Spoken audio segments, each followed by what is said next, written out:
Good afternoon, everybody. Hope you're doing good. I gotta go pick up some mannequins to do CPR with on Monday for a company career day, I guess, or not career day, a company safety day. I committed to doing that before I just scheduled my surgery, so it's only an hour or so of presentation, so I think I can handle that. But it's a Sunday morning. I guess it's actually a Sunday afternoon, 12:30. I gotta go get the mannequins to do the training with. That's where I'm headed now. I gotta go get that from the Parkersburg Fire Department Training Center. Anyway, that's where I'm headed now. Clearly I'm not gonna be taking the trike for that because I don't have room to carry these things. I have to have a car or truck or something. And also I'm not taking oxy today. I don't feel the pain that I normally would. I don't know what I normally would feel because I've never had a lot of this type of surgery, but I don't know how oxy is going to affect me driving, so I'm not taking it on obviously days I'm not taking it on days I think I might have to drive, so I haven't taken it today. My pain's not too bad. I might try to get the trike out a little while later. Depends on how I feel. In the meantime, headed for PFD Training Center. About 5 days after the operation or surgery, and I'm not doing too bad. The incision, I'm supposed to keep an eye on it. It's all doing good. My pain, as far as the surgery itself, it seems to be manageable. I don't really feel a whole lot. I take the oxycodone as I need it, and of course I don't take it if I don't. I'm still taking acetaminophen and naloxone, whatever that other pain medication they gave me. I think my walking's getting better. I'm not gonna get my hopes up too much. My follow-up is on Tuesday, which will be a week after the surgery. Hopefully things are going good, and I hope that in a matter of a few weeks I'll be back to normal and able to walk and function normally. I know it's been a long time since that nerve root has been compressed the way it has been, so I know it might take a little time to get back that normal sensation or lack thereof. But anyway, hoping for the best. I don't feel too bad today.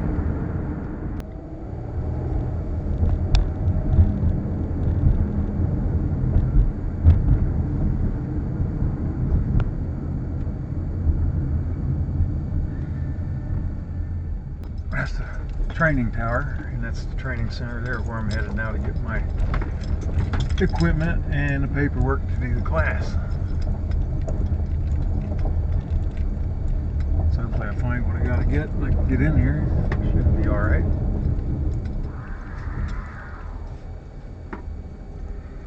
Yeah, I've spent a lot of years working for this place. See, they're not out. I'm not in the station. Be right back.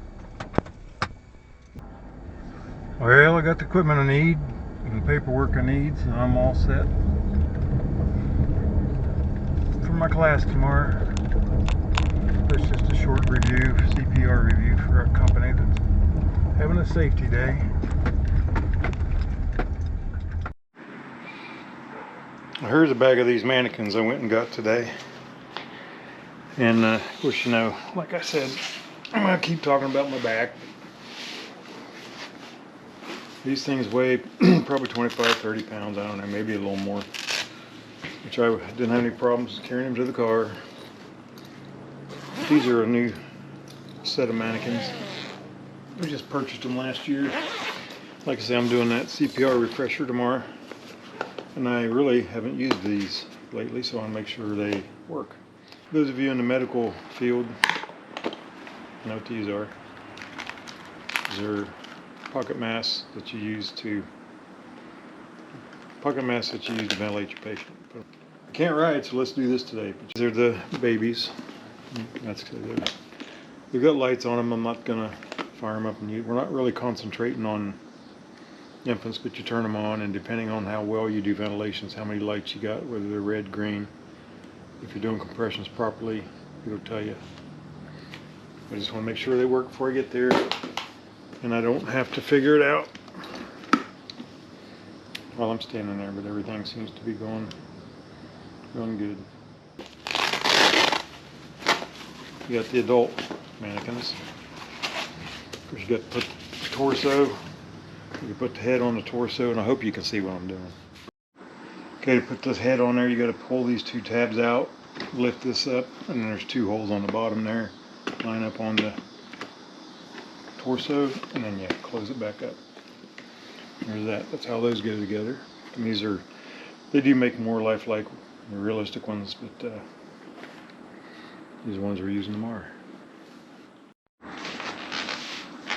Main way to activate these, I'm not going to be able to do it right now because my back.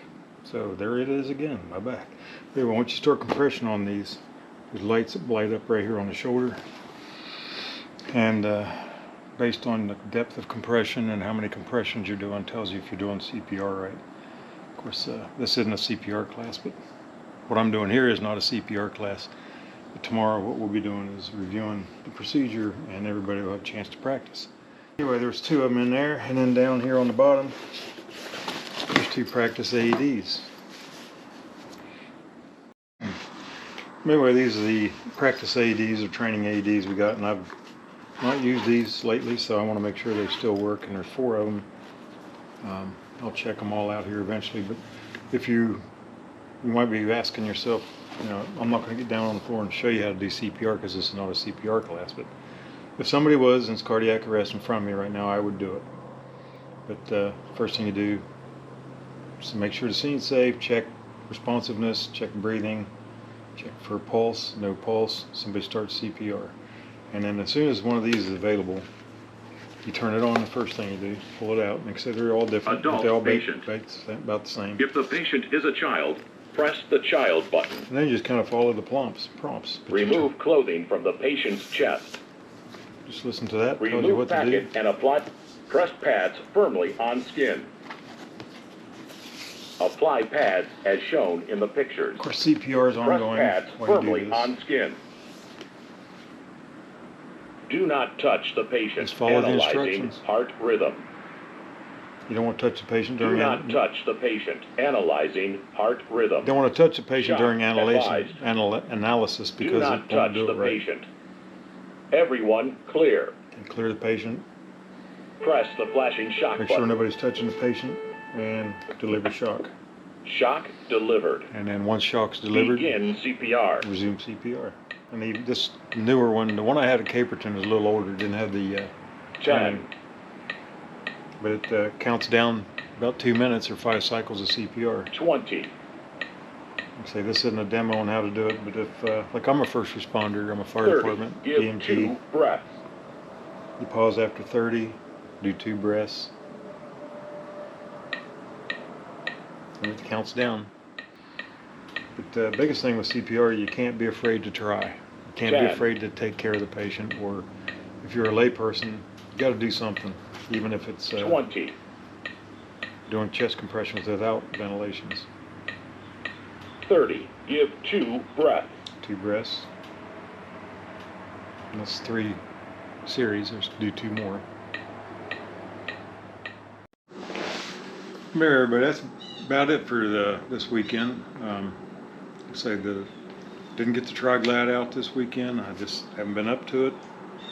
That's about all I could have done to throw my leg up over it and get on and off of it. But maybe next week I'll feel better, and hopefully I can get out on that tri-glide again soon. Anyway, thanks for watching. I appreciate your time. Have a good day. Bye.